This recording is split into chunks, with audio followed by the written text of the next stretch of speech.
Bien, iglesia, busque en su Biblia pasaje Juan capítulo 4, versos 3 al 30, y después vamos a pasar Juan capítulo 4, versos 39 al 42. Ahí está concentrada la enseñanza de este domingo, un texto conocido. El nombre de esta predicación es Jesús y su encuentro con la samaritana. Jesús y su encuentro con la samaritana. Vamos a dar lectura en el nombre del Señor. Salió de Judea y se fue otra vez para Galilea, y él tenía que pasar por Samaria. Llegó pues a una ciudad llamada Sicar, cerca de la parcela de tierra de Jacob, que Jacob dio a su hijo José. Y allí estaba el pozo de Jacob. Entonces Jesús, cansado del camino, se sentó junto al pozo, y era cerca del mediodía. Y una mujer de Samaria vino a sacar agua, y Jesús le dijo: dame de beber, pues sus discípulos habían ido a la ciudad a comprar alimentos. Entonces la mujer samaritana le dijo: ¿cómo es que tú, siendo judío, me pides de beber agua a mí, que soy samaritana? Porque los judíos no tienen tratos con los samaritanos. Jesús respondió: si tú conocieras el don de Dios y quién es el que te dice dame de beber, tú le habrías pedido a él y él te hubiera dado agua viva. Ella le dijo: Señor, no tienes con qué sacarla y el pozo es hondo. ¿De dónde pues tienes esa agua viva? ¿Acaso eres tú mayor que nuestro padre Jacob, que nos dio el pozo del cual bebió él mismo y sus hijos y sus ganados? Jesús le respondió: todo el que beba de esta agua volverá a tener sed, pero el que beba del agua que yo le daré no tendrá sed jamás, sino que el agua que yo le daré se convertirá en él en una fuente de agua que brota para vida eterna. Señor, le dijo la mujer, dame de esa agua para que no tenga sed, ni venga hasta aquí a sacarla. Jesús le dijo: ve, llama a tu marido y ven acá. No tengo marido, respondió la mujer. Jesús le dijo: bien has dicho, no tengo marido, porque 5 maridos has tenido, y el que ahora tienes no es tu marido. En eso has dicho la verdad. La mujer le dijo: Señor, me parece que tú eres profeta. Nuestros padres adoraron en este monte, y ustedes dicen que en Jerusalén está el lugar donde se debe adorar. Jesús le dijo: mujer, cree lo que te digo, la hora viene cuando ni en este monte ni en Jerusalén adorarán ustedes al Padre. Ustedes adoran lo que no conocen, nosotros adoramos lo que conocemos, porque la salvación viene de los judíos. Pero la hora viene y ahora es cuando los verdaderos adoradores adorarán al Padre en espíritu y en verdad, porque ciertamente a tales el Padre busca que le adoren. Dios es espíritu, y los que le adoran deben adorar en espíritu y verdad. La mujer le dijo: sé que el Mesías viene, el que es llamado Cristo. Cuando Él venga, nos declarará todo. Jesús le dijo: yo soy el que habla contigo. En esto llegaron sus discípulos y se admiraron de que hablara con una mujer, pero ninguno le preguntó: ¿qué tratas de averiguar o por qué hablas con ella? Entonces la mujer dejó su cántaro, fue a la ciudad y dijo a los hombres: vengan, vean a un hombre que me ha dicho todo lo que yo he hecho. ¿No será este el Cristo?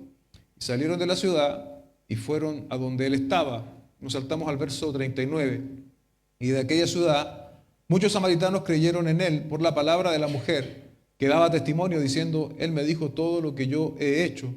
De modo que cuando los samaritanos vinieron, rogaron a Jesús que se quedara con ellos, y él se quedó allí 2 días. Muchos más creyeron por su palabra y decían a la mujer: ya no creemos por lo que tú has dicho, porque nosotros mismos hemos oído y sabemos que este es en verdad el Salvador del mundo.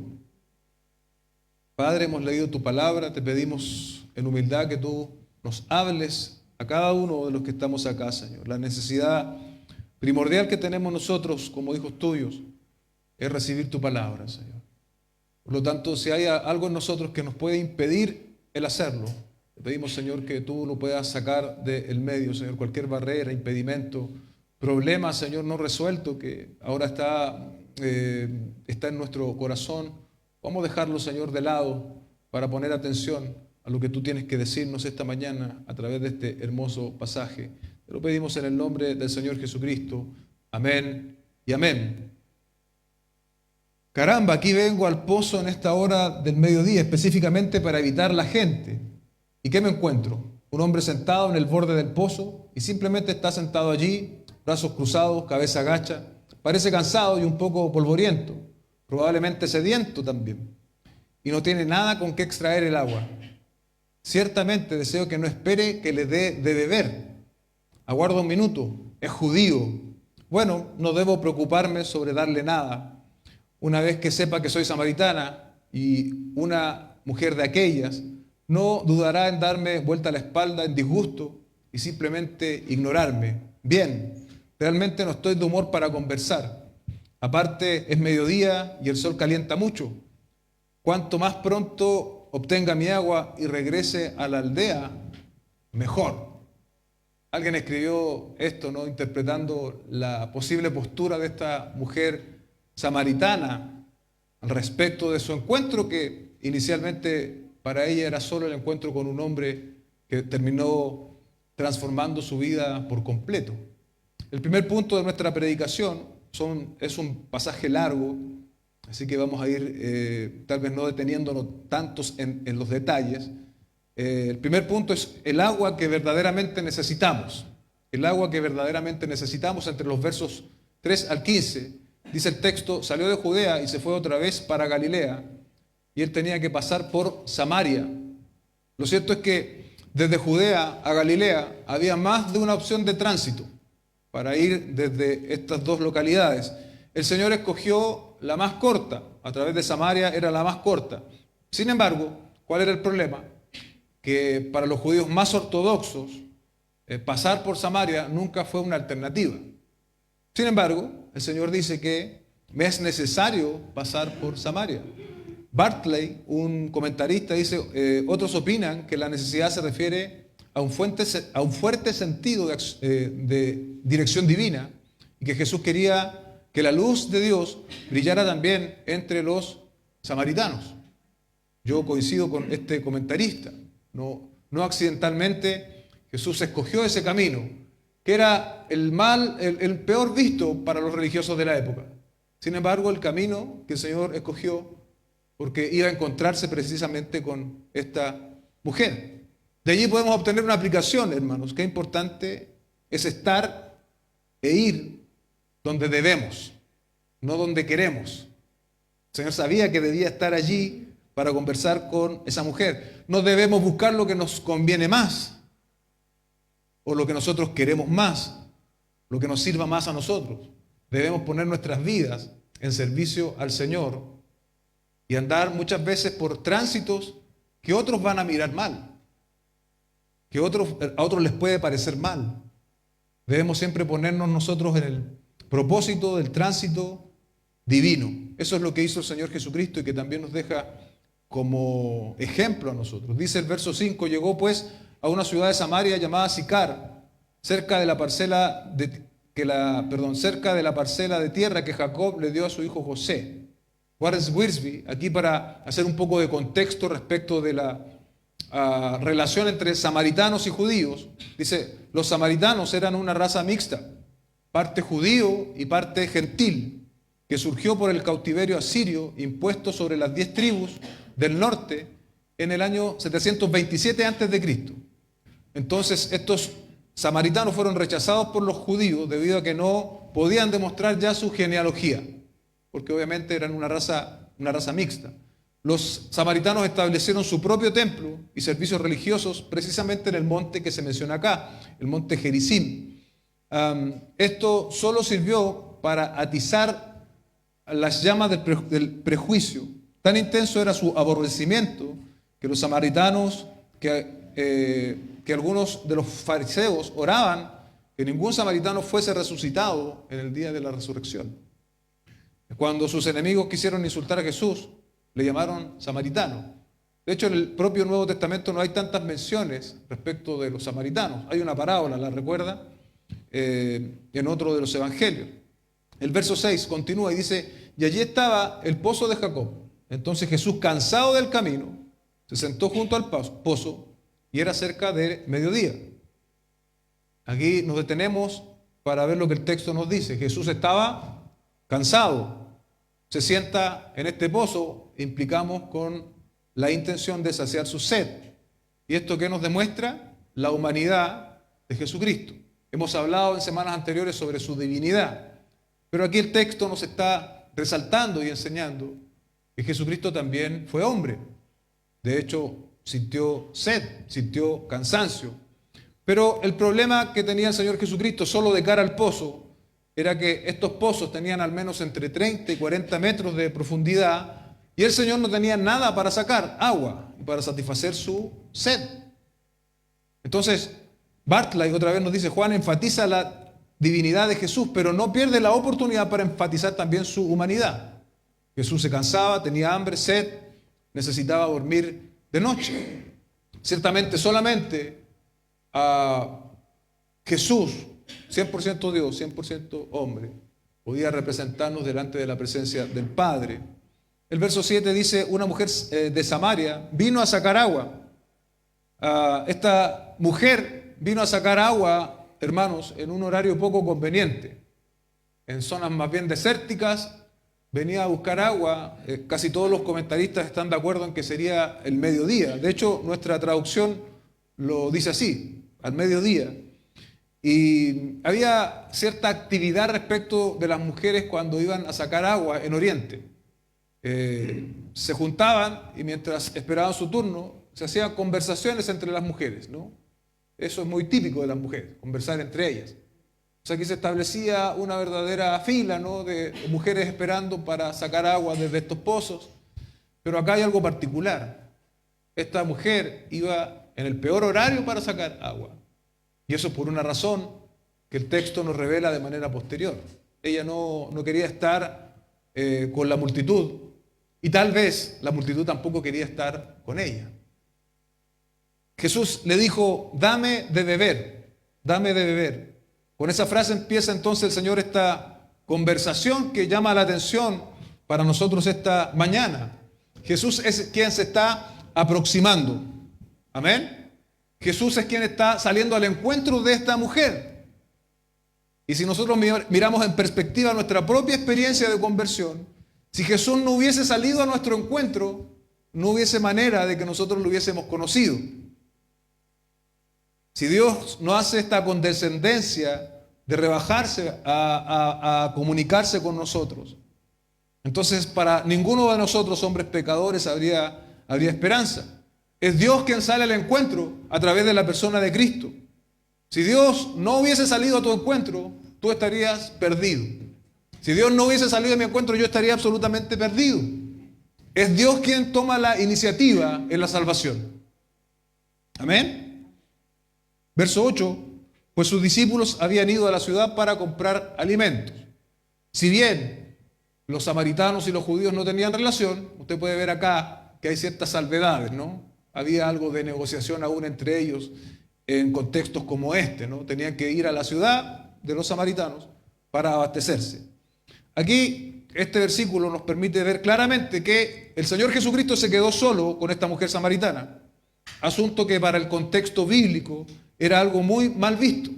Primero, el Señor escoge el camino por Samaria. Ya religiosamente eso en el contexto era mal visto.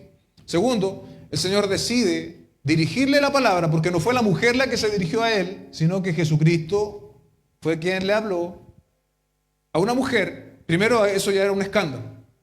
No solo que un hombre, sino que un rabí, un maestro, le hablara a una mujer, estando ellos dos solos. Pero se suma el hecho ahora, además, que está esta diferencia racial. Esta mujer era samaritana, había enemistad entre los judíos y los samaritanos. A Jesucristo no le importaron esas costumbres religiosas. Amén.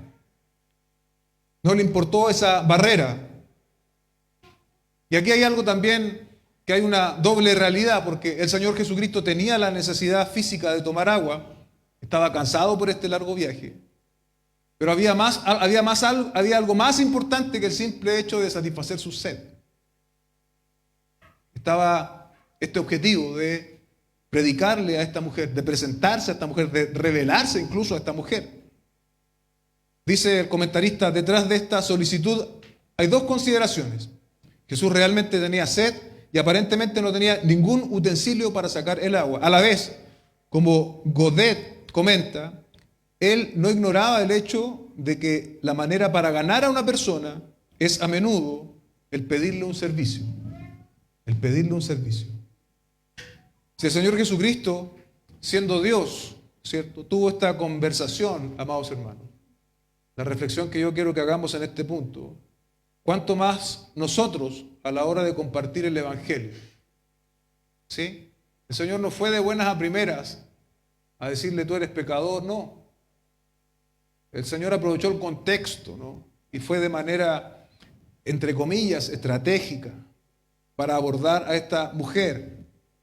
Debemos tener también nosotros esa misma sensibilidad que mostró el Señor. El mensaje no sufre cambios, el mensaje es inmutable. Sin embargo, la forma de poder entregarlo cambia entre una samaritana y un Nicodemo en el capítulo 3. ¿Se da cuenta? Este mensaje, el mensaje del Evangelio, trasciende a los judíos. Alcanzaría a los samaritanos, a los gentiles, a los romanos, a los griegos, en nuestro contexto a los latinos, a los asiáticos y hasta lo último de la tierra. El mensaje del Evangelio tiene ese fin. No levantemos barreras que la palabra no levanta. El Evangelio debe ser anunciado, iglesia, a todo tipo de personas. Ricos, pobres, instruidos, analfabetos, gerentes, empleados. El Evangelio debe ser anunciado a todos, iglesia. Y en ese sentido, nosotros tenemos esa responsabilidad de anuncio. Mateo capítulo 28, verso 19 dice, vayan pues y hagan discípulos a los lugares que a ustedes les parece más cómodo.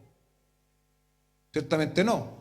A todas las naciones, bautizándolos en el nombre del Padre, del Hijo y del Espíritu Santo.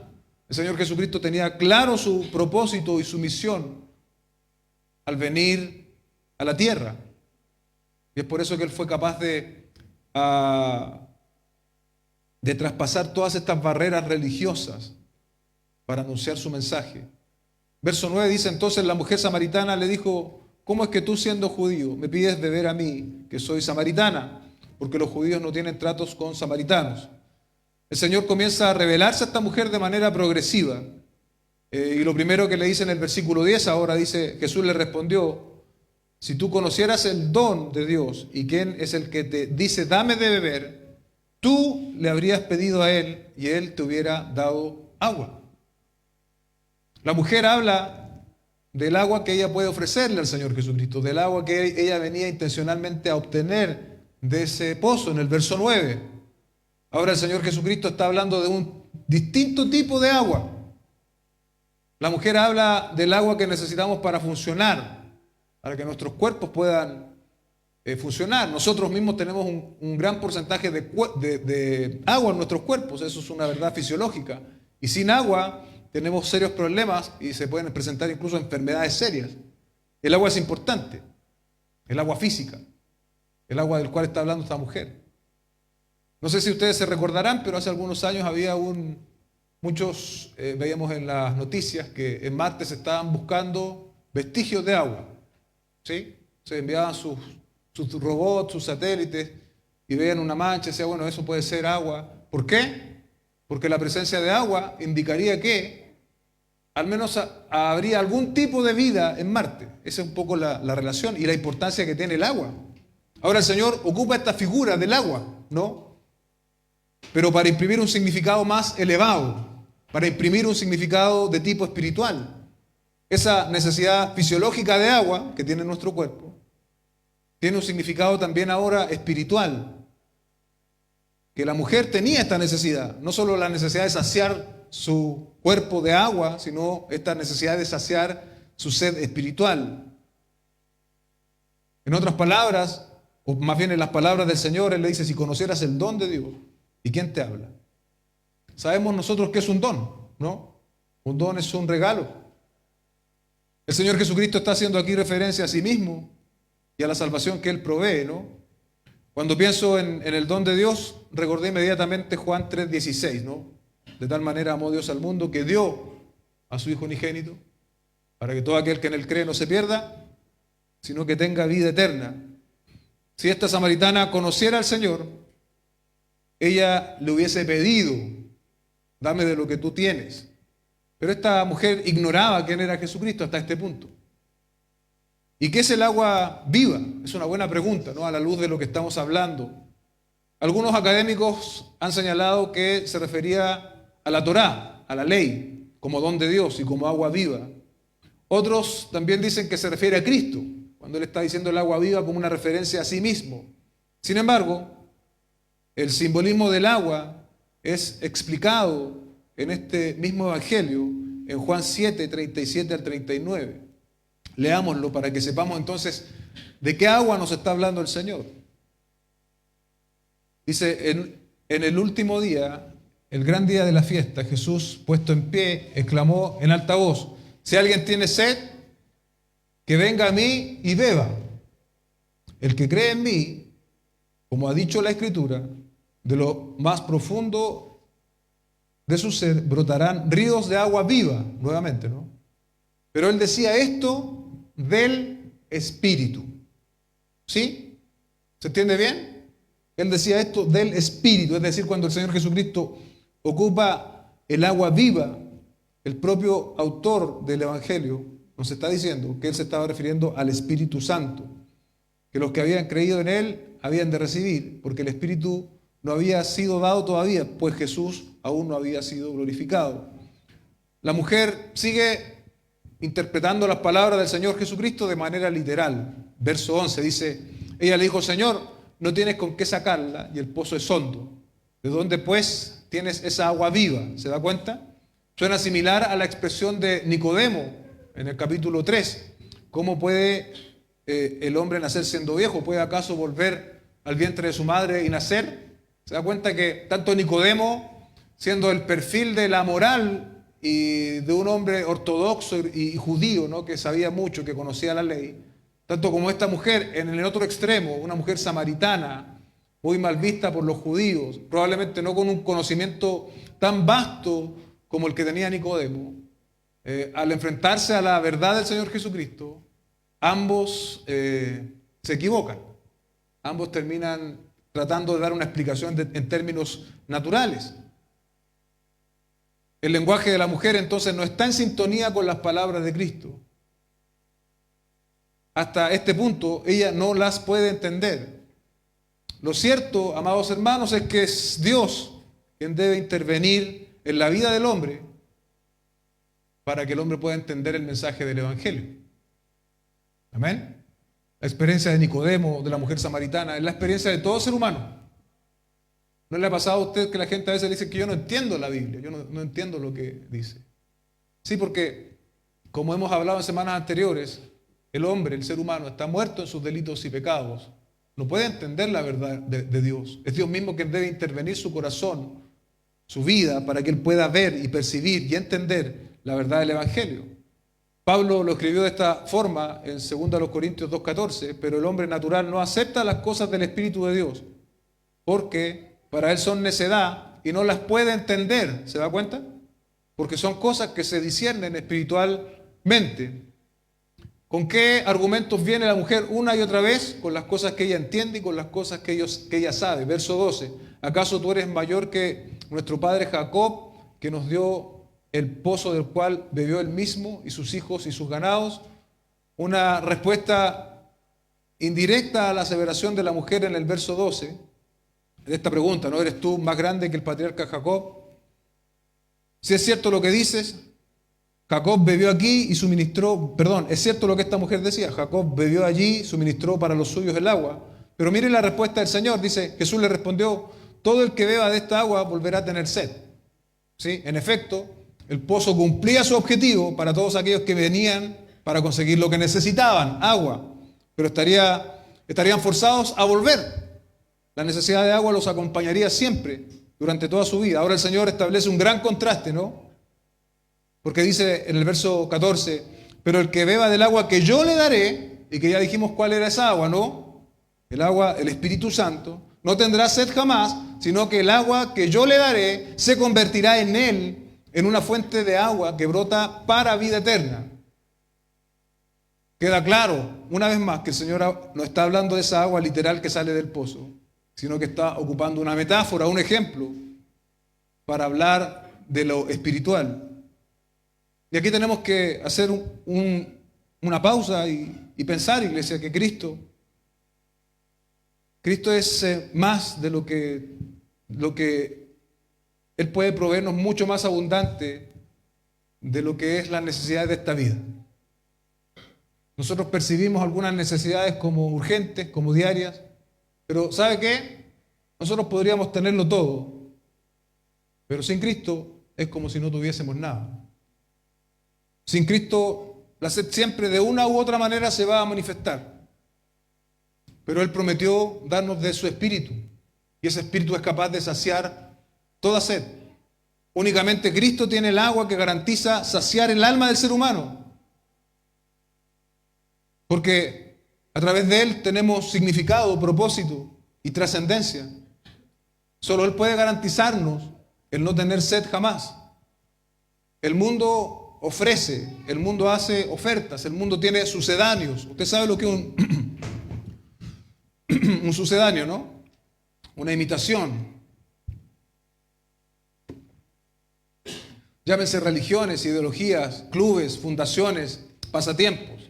El mundo ofrece todas esas cosas para darle propósito al hombre, pero solo Cristo puede dar el agua que sacia toda sed espiritual. El verso dice, sino que el agua que yo le daré se convertirá en él en una fuente de agua que brota para vida eterna.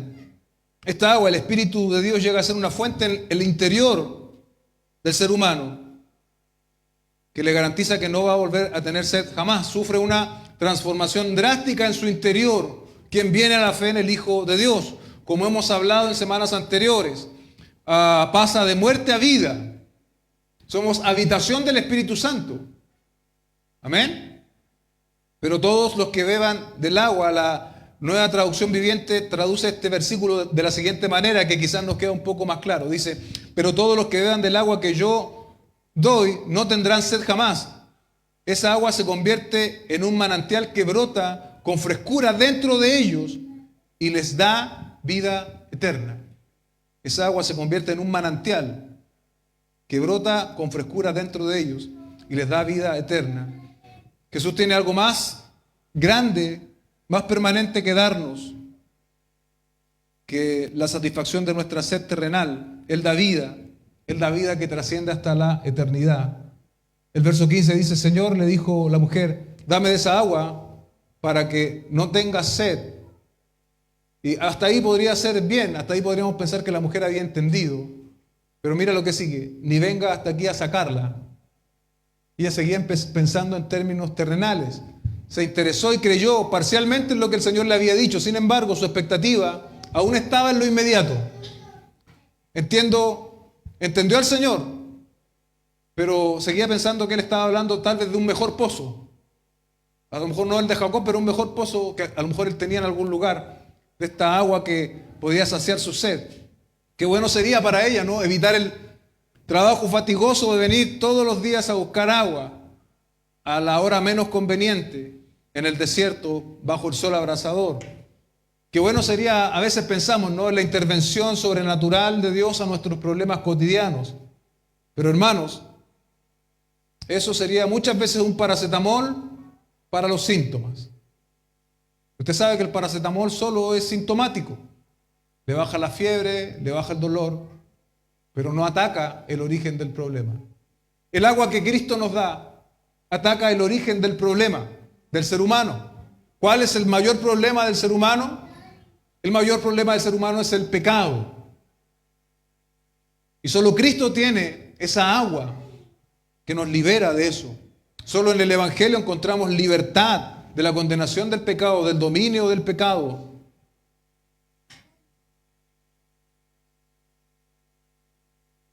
Así que incluso nosotros quienes estamos en la fe muchas veces nos comportamos de esta manera, iglesia. Ponemos nuestros ojos en las necesidades en lugar de ponerlo en Cristo. Queremos saciar nuestra sed terrenal, pero el Señor quiere saciarnos de una vez y para siempre. Cuando experimentemos sed por las cosas del mundo, Tenemos que volver a mirar a Cristo. De la misma manera que de la misma manera que en este escenario el Señor Jesucristo se acercó a esta mujer, esta mañana el Señor se acerca a nosotros por su palabra para recordarnos: hey, yo soy el agua que sacia tu sed. Yo soy ese manantial, esa fuente inagotable que se extiende hasta la vida eterna. Amén. Sigamos avanzando. El punto número 2 de nuestra predicación: la realidad del corazón es expuesta entre los versos 16 al 26. Un asunto que siempre es difícil de hacer al exponer el Evangelio es que la gente vea su necesidad de Cristo. Para tener conciencia de su necesidad, deben verse como lo que son: pecadores. Es decir, nadie puede aceptar la verdad del Evangelio sin reconocerse pecador. Y esa tarea para nosotros como evangelizadores muchas veces es cuesta arriba, porque a veces tenemos la tendencia de enfatizar de manera equivocada. El Señor nos dé equilibrio, y este pasaje ha sido reconocido por eso, como un modelo de evangelización muy útil para nosotros.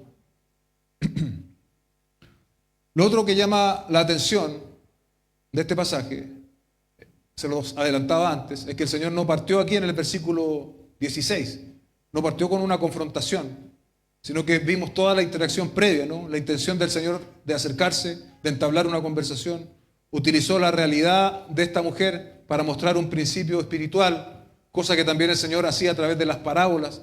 El Señor tomó la iniciativa y ahora pasa a esta etapa de exponer la realidad del corazón de esta mujer, pero también lo hace de manera privada. No había más personas. Nuestro Señor Jesucristo no se precipitó, sino que actuó de la manera más apropiada a este contexto en particular para hablarle la verdad a esta mujer. Así también nosotros tenemos que hacerlo. No vamos a llegar a todas las personas de la misma forma con el Evangelio. Tenemos que tener cierta sensibilidad y pedirle al Señor dirección para poder hacerlo de la manera más sabia. Jesús le dijo: ve, llama a tu marido y ven acá. Jesucristo plantea esta pregunta en el verso 16, de la cual obviamente él sabe la respuesta, y eso queda de manifiesto en los versículos que siguen, 17 y 18. No tengo marido, respondió la mujer. Jesús le dijo: bien has dicho, no tengo marido, porque 5 maridos has tenido y el que ahora tienes no es tu marido. En eso has dicho verdad. Esta mujer tuvo 5 maridos, ¿no? El texto no revela si estas relaciones terminaron o de qué manera terminaron. Casi todos los autores consultados coinciden en que fue divorcio. Puede ser, el texto no lo dice. Y el problema, sí, más allá de los 5 maridos, que ya era un problema o establecía un patrón, ¿no?, en la mujer, era que el hombre con la cual ella estaba en ese momento no era su marido, ¿sí? Por lo tanto, pone en evidencia el pecado de esta mujer. El pecado de esta mujer. Esta mujer estaba en adulterio. Y ahí resolvemos entonces por qué venía a esta hora tan poco apropiada a buscar agua, para no encontrarse con otras personas. Su condición de pecado le hacía sentirse avergonzada, o quizás a la inversa, las demás mujeres tampoco querían compartir con ella por la mala reputación que tenía. 5 maridos y con el que estaba ahora no era su marido, imagínense.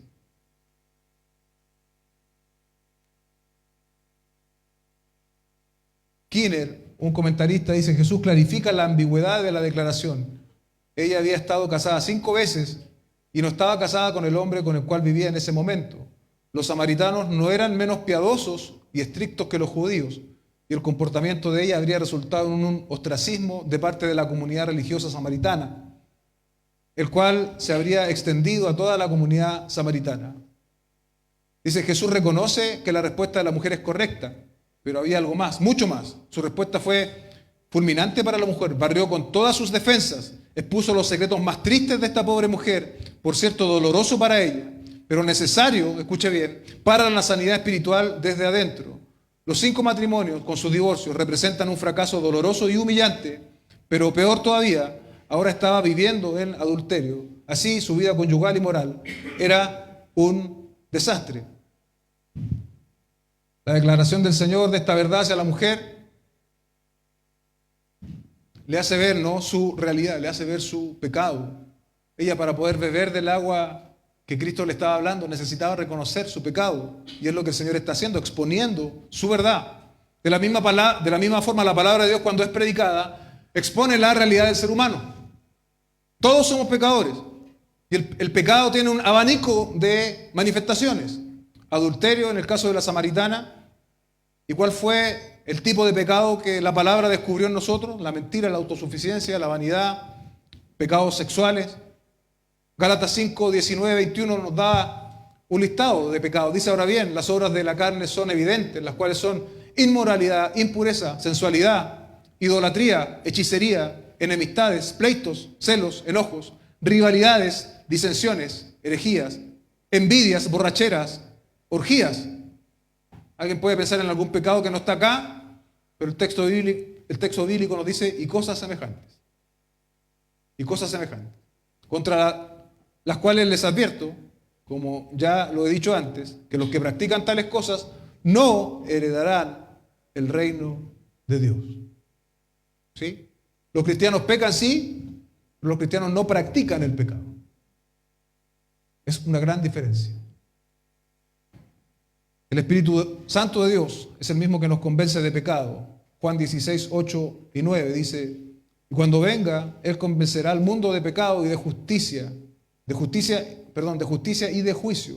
De pecado porque no creen en mí. Esta declaración por parte de Jesús hacia la mujer ya hace progresar el entendimiento de la mujer. Mira lo que ella dice en el verso 19. La mujer le dijo: Señor, me parece que tú eres un profeta. ¿Sí? Porque le había expuesto su realidad sin conocerla antes. Entonces eso podría ser un signo, ¿no?, para ella de que no estaba hablando con cualquier judío, no estaba hablando con cualquier maestro judío, estaba hablando con alguien especial, con alguien distinto. En su análisis hasta ese momento, bueno, al menos debe ser un profeta. Verso 20. Aquí como que la mujer hace un cambio en la conversación. Si nosotros hablamos de los pecados de las personas, créanme que eso no va a ser no nos vamos a sentar a tomar el té bajo esa conversación. Las personas siempre van a buscar variantes para escapar de las conversaciones incómodas. Entonces parece que la mujer de manera astuta como que quiso cambiar la intención de la conversación sin darse cuenta de que finalmente no iba a lograrlo. Dice: nuestros padres adoraron en este monte y ustedes dicen que en Jerusalén está el lugar donde se debe adorar. Pone en la mesa una discusión teológica. Los samaritanos en Gerizim, los judíos en Jerusalén. Entonces probablemente ella quería escapar un poco de esta situación incómoda. Y ella sigue arraigada hasta este punto a sus convicciones heredadas, a lo que le habían enseñado. Reconoce que Jesús es un profeta, pero eso no es suficiente. Reconocer que las enseñanzas del cristianismo son buenas no es suficiente. Reconocer que el cristianismo ha hecho bien a tu vida, a tu familia, está bien, pero no es suficiente.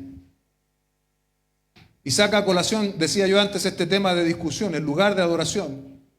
Los lugares de adoración, termina diciendo el Señor, no vendrán a ser lo más importante, porque Dios busca adoradores que le adoren de manera particular en espíritu y verdad. El versículo 21 dice: Jesús le dijo: mujer, cree lo que te digo, la hora viene cuando ni en este monte ni en Jerusalén adorarán ustedes al Padre. Ustedes adoran lo que no conocen, nosotros adoramos lo que conocemos, porque la salvación viene de los judíos. Desde Abraham hasta Jesucristo existe una línea que nosotros podemos distinguir. De hecho, a Abraham fue hecha la promesa: en tu simiente, es decir, Jesucristo, serán benditas todas las naciones de la tierra. Por eso el Señor Jesucristo dice: la salvación viene de los judíos, no por ser judío, sino por la simiente que es Cristo. Verso 23. Pero la hora viene y ahora es cuando los verdaderos adoradores adorarán al Padre, note bien, el espíritu y verdad. La palabra espíritu ahí está con minúscula, lo que nos indicaría que está hablando del espíritu del hombre, ¿no? Y verdad. Esa característica es importante, ¿no? La adoración que nosotros le damos al Señor debe ser una adoración en espíritu y verdad, porque ciertamente a tales adoradores, a tales el Padre busca que le adoren. Verso 24, Dios es espíritu, y los que lo adoran deben adorar en espíritu y verdad. Veamos estos dos términos antes de seguir avanzando. Sobre el espíritu. ¿Qué es adorar en el espíritu? Los que agradan a Dios le adoran en espíritu, lo cual significa que la adoración surge por medio de ese espíritu humano, ¿sí? Pero un espíritu humano, como hemos visto anteriormente, que ha sido regenerado, ¿no? No hay manera en que el hombre presente adoración si Dios no ha intervenido antes. Esta adoración nace en el recinto más interior del alma y se rinde a Dios como un servicio espiritual. Ciertamente el Espíritu Santo nos ayuda en nuestra debilidad y nos guía en la adoración, pero espíritu aquí se refiere a espíritu humano. Cuando hablamos de la verdad se refiere en el Nuevo Testamento a la realidad en contraste con la mera apariencia o lo opuesto a la falsedad. La verdad es un atributo esencial de Dios y Jesús pudo decir, yo soy la verdad, ¿lo recuerdan? En este contexto Jesús se refería a la revelación de Dios que se manifestó principalmente en la persona de su Hijo. Para nosotros, verdad, escuche bien, es la revelación de la persona de Dios y su voluntad para el hombre, y esta se encuentra en la Biblia. Para agradar a Dios en la adoración, uno debe conocerle tal cual se revela en la Biblia y debe saber cuál es la voluntad general y la voluntad particular. No llegamos a ser hijos de Dios por iniciativa propia, es Dios quien interviene sobre la vida de nosotros pecadores. De la misma manera no podemos llegar a ser adoradores en espíritu y verdad si es que no tenemos el Espíritu Santo, sin haber bebido de esta agua que solo Cristo puede dar. Por eso yo decía que la mujer quiso escapar con una conversación que ella pudo haber entendido que le iba a llevar a otro sitio, pero finalmente terminan hablando de lo mismo. No puedes llegar a adorar, a relacionarte con el Padre, si no es a través de Cristo. Los ojos de la samaritana yo creo que se seguían abriendo frente a lo que el Señor les decía, ¿no? Sorprendida. Dice en el verso 25, la mujer le dijo, sé que el Mesías viene, el que es llamado Cristo. Cuando Él venga, nos declarará todo. Parece que ya había comenzado a entender con quién estaba hablando. Y Jesús se da a conocer de manera particular como en muy pocos textos bíblicos. Verso 26, le dijo, yo soy el que habla contigo. Yo soy el que habla contigo. El Señor da a conocer quién es Él. También muchos autores afirman que cuando dice yo soy, la misma expresión que utiliza Moisés. Estaba diciendo yo soy, no solo que Él era el Cristo, sino que yo soy Dios. Tiene mucho sentido en el contexto de esta conversación. Finalmente, iglesia, y ya con esto vamos terminando, el resultado de un encuentro con Jesús, verso 27, en esto llegaron sus discípulos y se admiraron de que hablara con una mujer, pero ninguno le preguntó, ¿qué tratas de averiguar o por qué hablas con ella? Lo mencionamos antes, ¿no? Los propios discípulos del Señor Jesucristo fueron sorprendidos de que estuviese hablando con una mujer y encima samaritana. Dice el texto que se admiraron. Probablemente no es una admiración en términos positivos. Podríamos decir, se escandalizaron de esta situación. Sin embargo, por su respeto hacia Jesucristo, ninguno de ellos se atrevió a decirle nada. El Señor puede querer llamar al conocimiento de su gracia a personas que nosotros, como discípulos, imaginamos menos probable. ¿Sí? Lo decíamos un poco anteriormente. Gálatas 3, 26, 28. Pues todos ustedes son hijos de Dios mediante la fe en Cristo Jesús. Porque todos los que fueron bautizados en Cristo, de Cristo se han revestido. Verso 28. Ya no hay judío ni griego. Ya no hay esclavo ni libre. No hay hombre ni mujer, porque todos son uno en Cristo. No nos corresponde a nosotros, por lo tanto, decir quién es un buen postulante para discípulo de Cristo. Lo que a nosotros nos corresponde, iglesia, es anunciar las virtudes de aquel que nos llamó de tinieblas a su luz. Observemos entonces la actitud de esta mujer que fue expuesta a la verdad de Jesucristo. Verso 28. Entonces la mujer dejó el cántaro, fue a la ciudad y dijo a los hombres, se olvidó del agua. ¿Se acuerdan qué era lo que más le interesaba en la primera parte del relato a la mujer? El agua. Primero, que no me venga a interrumpir en mi tarea este forastero. Segundo, tiene un agua que sacia para siempre, me interesó. Pero mira acá cómo se produce un cambio radical en su actitud. Entonces la mujer dejó el cántaro, se olvidó por completo, fue a la ciudad y dijo a los hombres. quiso comunicar de lo que ella misma había sido testigo. Había estado conversando nada más ni nada menos que con el Mesías. Así como los discípulos en otro pasaje dejan sus redes, ¿no? Esta mujer dejó su cántaro, su ocupación, dejó su necesidad, quedó en segundo plano. Y aquí podemos nosotros hacernos una pregunta. ¿Qué has dejado tú? ¿Qué has dejado tú al encontrarte con Jesús? ¿Cuánto cambiaron tus prioridades desde que te encontraste con Jesús? ¿Dejaste tus cántaros? ¿O todavía estás con ellos tratando de sacar agua, prestando oído a veces a lo que dice la palabra? Esta mujer experimentó un cambio extraordinario. Dejó el cántaro allí, se fue a la ciudad porque entendía que se había encontrado con Jesucristo. Verso 29, vengan, vean un hombre que me ha dicho todo lo que yo he hecho. ¿No será este el Cristo? Salieron de la ciudad y fueron a donde él estaba. Aquí entre Juan capítulo 4, verso 31 al 38 se da una conversación entre Jesucristo y sus discípulos que yo no voy a exponer. Saltamos entonces al mismo capítulo, verso 39. Esta mujer se transformó en un megáfono de lo que Cristo le había dicho. De igual manera debemos hacerlo nosotros quienes nos hemos encontrado con Cristo, revelado en su palabra. No hemos conversado con Cristo, el Señor no se me apareció a mí, pero se me ha revelado en su palabra. Le he visto en su palabra. Verso 39, y de aquella ciudad muchos de los samaritanos creyeron en él por la palabra de la mujer, que daba testimonio diciendo, él me dijo todo lo que he hecho. De modo que cuando los samaritanos vinieron rogaban a Jesús que se quedara con ellos, y él se quedó allí 2 días. Muchos creyeron por su palabra. ¿Cuántos milagros necesitó Cristo en este pasaje para que una ciudad entera creyera en él? ¿Contó los milagros?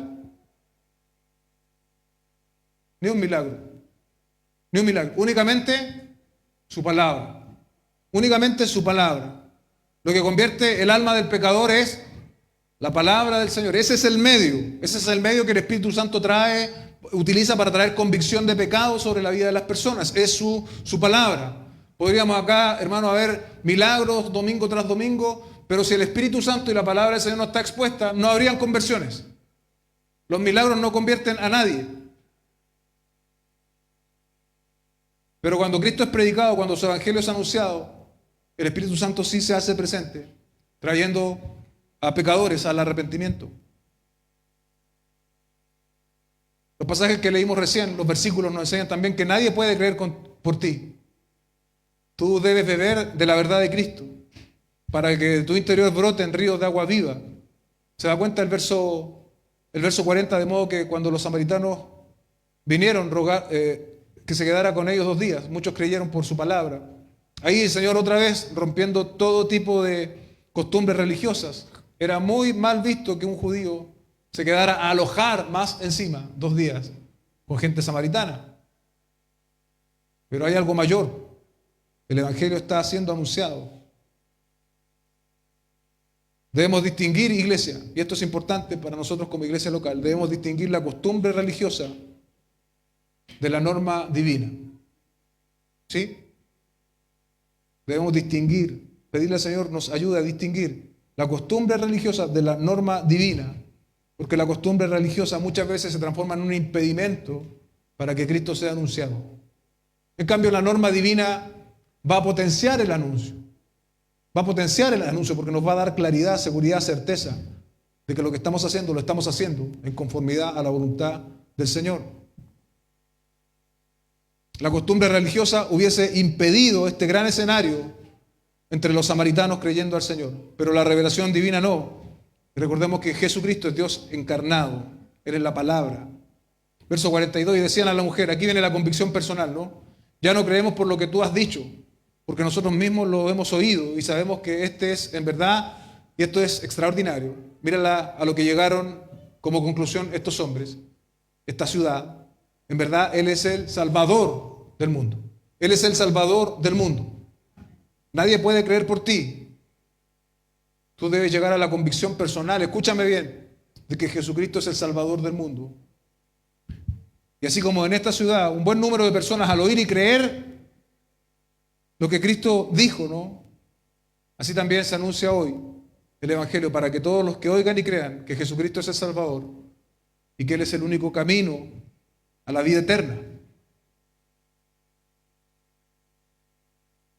Para ir concluyendo, cuando consigas la próxima meta que te has trazado en esta vida, vas a tener una satisfacción por horas, por días, quizás por semanas o en el mejor de los casos por meses. E intentarás volver a saciarte nuevamente. Intentarás una nueva meta para lograr. Y la vida entonces se torna en una cadena interminable de alcanzar cosas. Hoy Cristo, iglesia, nos recuerda que el que bebe de su agua, de esa agua que Él nos va a dar, no va a tener sed jamás. Es necesario dejar la antigua vida de pecado para seguir a Jesucristo. Y esto sirve para alguien que está tal vez recién iniciando en la fe, o que recién escucha un mensaje como este, o también para personas que ya llevamos más tiempo en la fe. Para concluir, 5 cosas. Los seres humanos, nosotros, tenemos mucho en común con la mujer samaritana. Punto número 1, nos encontramos involucrados en la cotidianidad de la vida, haciendo muchas veces de ella un fin en sí mismo. Como que si después de esta vida no hay otra. 2, tenemos ciertas creencias heredadas, aprendidas, incluso religiosas, pero que son insuficientes. Solo Cristo es suficiente. 3, somos pecadores. 4, necesitamos del agua que solo Cristo nos puede dar a beber. La necesitamos, esa es el agua que sacia para siempre. Y una vez que he sido convertido por esa verdad, necesitamos el compromiso firme, así como lo modeló esta mujer, de anunciar la verdad del Evangelio a otras personas. Amén. Ojalá pudiésemos correr como hizo esta mujer, dejar nuestros cántaros para anunciar la verdad del Señor Jesucristo, para anunciar el Evangelio, porque nosotros que estamos en estos contextos no llegamos a darnos cuenta de la gran necesidad que hay allá afuera, de personas que tienen una idea de Dios, pero no es una idea suficiente, no es una idea que salva. De hecho, ninguna idea puede salvar. Solo Cristo puede salvar. Y el medio que Él ha determinado para eso es que nosotros, su iglesia, prediquemos su palabra. Amén. Cierre sus ojos, oremos. Padre, te damos gracias esta mañana por darnos la oportunidad de exponernos a este pasaje tan icónico, tan conocido, Señor, de la mujer samaritana. Te ruego, Señor, que la enseñanza pueda calar en lo profundo de nuestros corazones, Señor. Que podamos reflexionar en ella y que tu Espíritu Santo también la utilice para cambiarnos, Señor. Para cambiar nuestros modos de pensamiento, Señor, que muchas veces parece que retrocedieran, Señor. En lugar de hacerse más semejantes a los revelados en tu palabra, a veces como que retrocedemos, Señor. Permite que esta verdad sea una advertencia entonces para nuestras vidas. Que si de verdad hemos bebido del agua que tú, a través de tu Hijo Jesucristo, nos has dado, tengamos plena certeza de que allí estamos completos, de que no necesitamos nada y de que también tenemos la obligación, como discípulos tuyos, de anunciar, Señor, las virtudes de Jesucristo. Te damos muchas gracias, Señor, y te bendecimos. En el nombre de Cristo, nuestro Señor. Amén y amén.